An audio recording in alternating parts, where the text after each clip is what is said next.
அனைவருக்கும் இனிய கால வணக்கங்கள். இன்று புதன்கிழமை. நான் இப்பொழுது எனது சொந்த இடத்தில் இல்லை. நேற்றிலிருந்து இன்னொரு இடத்தில் தான் இருக்கின்றேன். பின்பு விவரமாக சொல்கின்றேன். நிறைய வீடியோக்கள் எடுக்க வேண்டும். அதற்கு பிறகு நான் உங்களுக்கு அந்த காட்சிகளை பதிவு செய்வேன். நான் கொஞ்சம் சந்தோஷமாக இருக்கிறேன். இப்பொழுது ஏதோ ஆண்டவன் அருளால் எமது வாழ்க்கையில் இன்பம் துன்பம் யாவும் கிடைக்கிறது.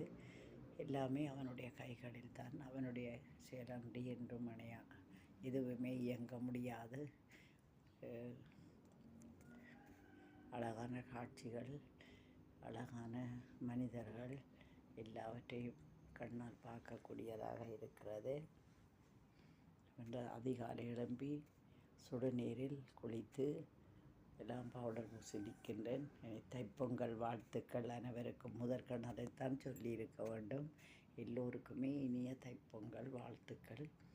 எல்லோரும் நலமாக, வீடும் செழித்து நாடும் செழித்து நன்றாக வாழ வேண்டும் என்பதுதான் எல்லோருடைய ஆசையும்.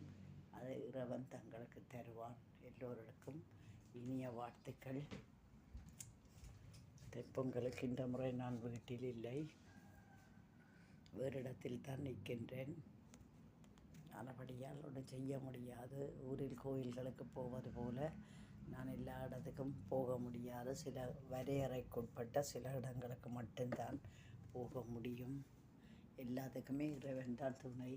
இறைவன் துணை இருந்தால் சரி. இறைவனுடைய துணைப்படி தான் எதுவுமே நடக்கும். அவனின்றி ஒரு அளவும் அசையாதென்று சொல்லுவார்கள்.